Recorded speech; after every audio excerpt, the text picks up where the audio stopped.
அதாவது நாலாவது வார்த்தையை கொடுத்திருக்கிறது வந்து என் தேவனே ஏன் என்னை கைவிட்டு அதான் கேட்டீங்க. அதில் வந்து முதல் வார்த்தை வந்து பார்த்தீங்கன்னா 27 46 வார்த்தை மத்தேயு 27 46 வார்த்தை. 9ஆம் மணி நேரத்தில் இயேசு ஏலி ஏலி லாமா சபக்தானி என்று மிகுந்த சத்தமிட்டு கூப்பிட்டார். அதற்கு என் தேவனே ஏன் என்னை கைவிட்டீர் என்று அர்த்தமாம். அதாவது நீங்க பார்த்துட்டு நம்மள திருவையில பார்த்தீங்கன்னா INRI அப்படின்னு சொல்லிட்டு ஒரு போர்டு வந்து தலைக்கு மேல வந்து அதாவது அச்சிருக்காங்க.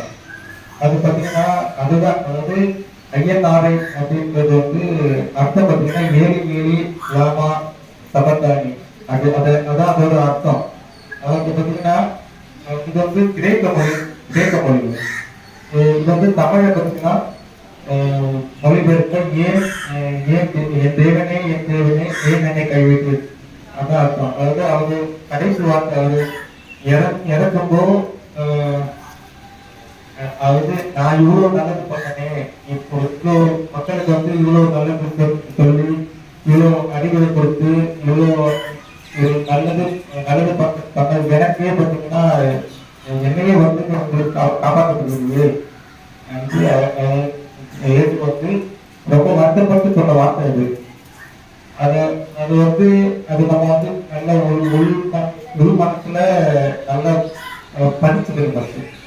எந்த ஒரு விஷயம் எடுத்தாலும் நம்ம வந்து கஷ்டம் முடியல, ஏதாவது சின்ன சின்ன விஷயத்துக்கு பார்த்தீங்கன்னா என்னால் முடியல, ஈவன் படிக்க முடியலன்ற நிறைய பேருக்கு வந்து ஒரு கஷ்டம் அப்படின்னு சொல்லிட்டு சொல்லுவாங்க.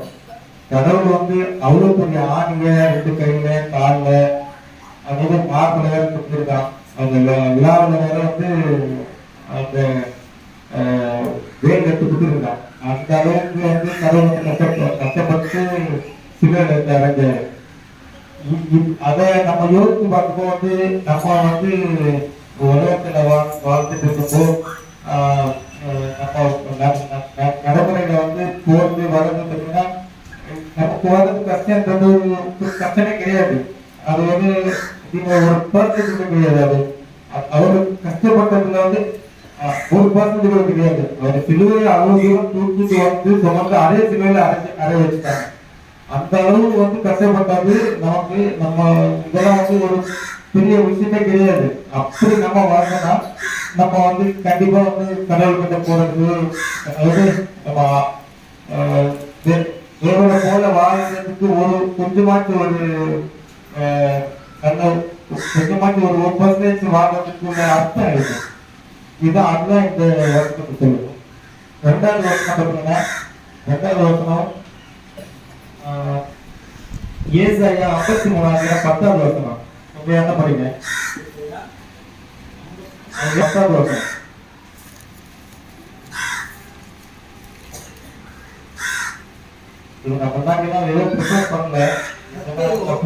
கர்த்தரோ அவரை நொறுக்க சித்தமாக்கி அவரை பாடுகளுக்கு உட்படுத்தினார்.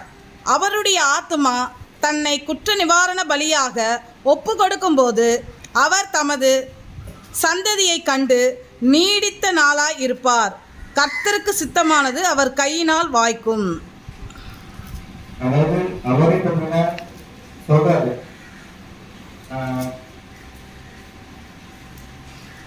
அவரே நொறுக்கி சுத்தமாக்கி அவருக்கு இறந்ததுக்கு வந்து பார்த்தீங்கன்னா நான் என்னைய வந்து பறி கொடுக்குற மாதிரி யோசிச்சு சொல்லியிருக்கிறாரு. 2வது பார்த்தீங்கன்னா அவரை பாடுகளுக்கு உட்படுத்தினார். அது யாரு பாடுகளுக்கு உட்படுத்தினாருக்கு யோசிக்கிறாரு. சொல்ல முடியுமா? அவரையே பாடுகளுக்கு உட்படுத்தி கொண்டார். அவரை பாடுகளுக்கு உட்படுத்தினார். யார் உட்படுத்தினது? பிதா. பிதா வந்து அதாவது நீங்க வந்து மனுஷனா வந்து மக்களுக்கு போதிச்சு மக்கள் வந்து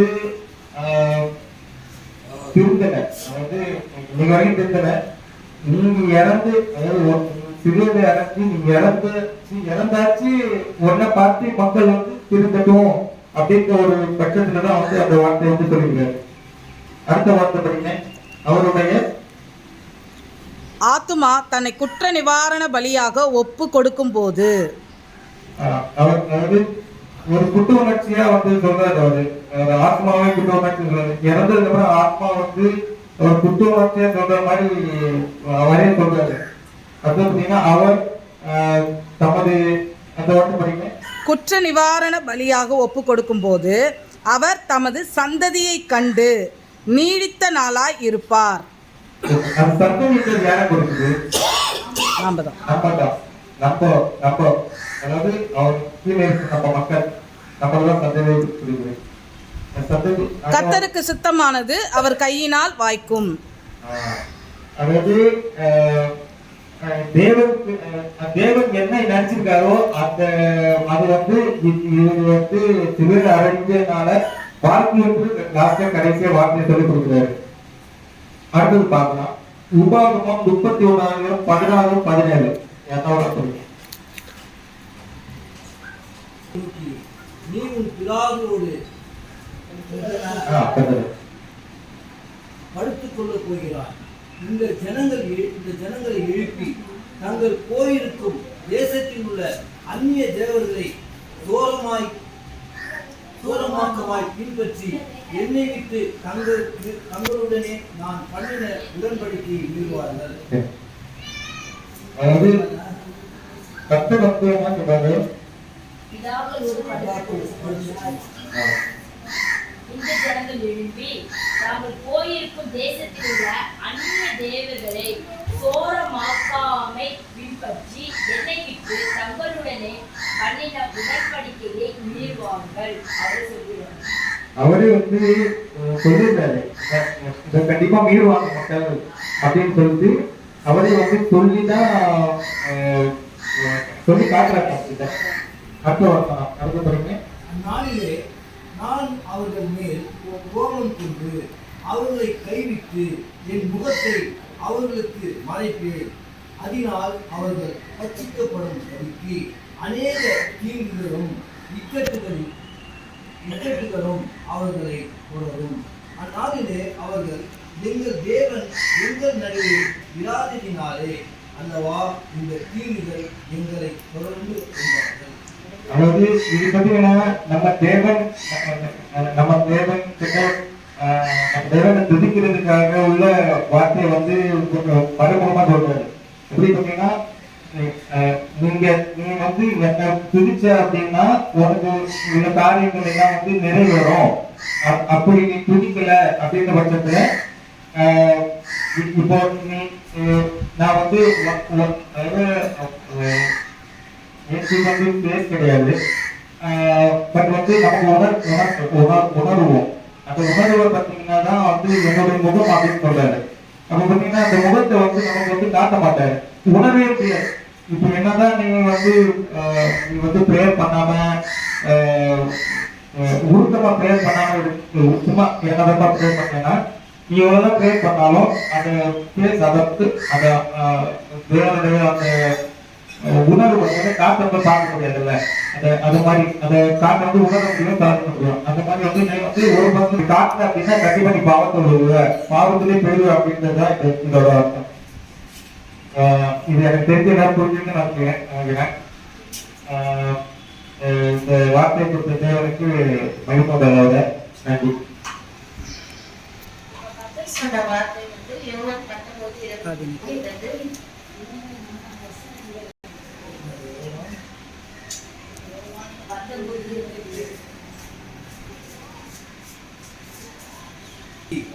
அதோ உன் தாய் என்றார். முடிந்தது என்று இயேசு அறிந்து வேத வாக்கியம் நிறைவேறத்தக்கதாக தாகமா இருக்கிறேன் என்றார். இதுலயே சொல்லிட்டாரு, நம்ம தாகமா இருக்கிறேன்னா நம்ம ஸ்கூல் போது தாகமா இருக்கணும். இப்ப எங்கன்னா விளையாட போனோம் தாகம் இருக்கும், நைட்ல தூங்கணும், தண்ணி தாக்கம். ஆனா ஏசப்பா சொல்றது வந்து ஆத்மா தாகம்.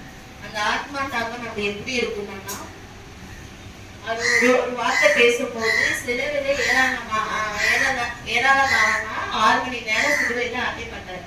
அப்போ அவர் எவ்வளவு கஷ்டத்தை அனுபவிச்சிருப்பா, அதுல பாதி கஷ்டத்தை நம்ம அனுபவிச்சிருக்க மாட்டோம். அவர் இப்ப நம்ம பாவத்தை போக்குறதுக்கு ரத்தம் சிந்தினாரு. ஆனா நம்ம அதுக்குள்ள அதுல காவாசி கூட நம்ம இல்லைன்னு சொல்ல முடியும். ஏன்னா இப்ப எங்க வீட்லயே பாத்தீங்கன்னா ஏசப்பா பத்தி யாருக்கும் தெரியாது. ஏன்னா என்னை எப்படி பிரித்து எடுத்தாருன்னு இது வரைக்கும் எனக்கு தெரியாது. ஆனா எனக்குள்ள ஒரு வைராக்கியம் இருந்துச்சு. ஓகே, ஏசப்பா தான் நமக்கு எல்லாமே. அந்த வைராக்கியம் இருந்துச்சு. அந்த வைராக்கியில என்னை பிரித்து எடுத்தாரு. இப்ப கூட காலையில வரும்போது எப்பவுமே அப்பா வந்து ஒரு வார்த்தை சொல்லுவேன், நீ சாப்பிட்டு போ, மாத்திரை போடுட்டு. ஆனா இன்னைக்கு வந்து அவர் வாயாலே நீ சாப்பிட்டெல்லாம் போவாத, போயிட்டு வந்து சாப்பிடுன்னு சொன்னாலே எனக்கு உண்மையா அவ்வளவு சந்தோஷம். ஆனா எனக்கு ஒரு ஆத்மா, நான் கண்டிப்பா ஒரு சில எங்க வீட்டுல இருந்து ஒரு ஆத்மாவை எடுத்துட்டு வருவேன் நான் இந்த சர்ச்சுக்கு. சொல்லிட்டு இருந்தேன். அவர் வந்து எவ்வளவு கசப்பான தண்ணியை கொடுத்துருக்காங்க. ஆனா அதையும் அவர் குடிக்கல, கசப்பான தண்ணி. ஏன்னா அந்த கசப்பான தண்ணி குடிக்கலன்னா அவர் தாகம் என்று சொல்லி அவருக்கு என்னன்னா ஆத்மா தாகம். நம்மளும் என்ன பண்ணணும்னா தாகம்னா சுவிசேஷ தாகம் இருக்கு, தேவ செய்தி தாகம் இருக்கு, ஆத்மா தாகம் இருக்கு. அதுல வந்து நம்ம நம்மளுக்கு தெரிஞ்சது மற்றவர்களுக்கு சொல்லணும் அந்த தாகத்தை பத்தி. அதுதான் ஏசப்பா விரும்புகிறார். மனம் திரும்புங்கள், மனம் திரும்புங்கள், பரலோக ராஜ்யம் உங்களுக்கு கொடுக்கப்படும். நம்மளும் என்ன பண்ணனா ஒரு ஆத்மாவை வந்து நம்ம எடுக்கணும்.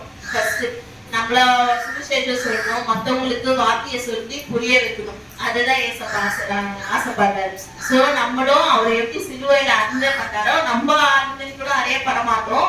ஏன்னா சின்ன ஒரு ரத்தம் வந்தாலும் நம்மளால தாங்க முடியாது. ஆனா நம்மளுக்காக எவ்வளவு ரத்தம் சிந்தி நம்மளுக்கு இந்த அளவுக்கு நம்ம பாவத்தை மன்னித்து நம்மளே இந்த அளவுக்கு கொண்டு வந்திருக்காங்க. நம்மளும் ஒரு சுவிசேஷ ஆத்மாவே எல்லாரையும் எடுத்துட்டு வந்து கர்த்தருக்கு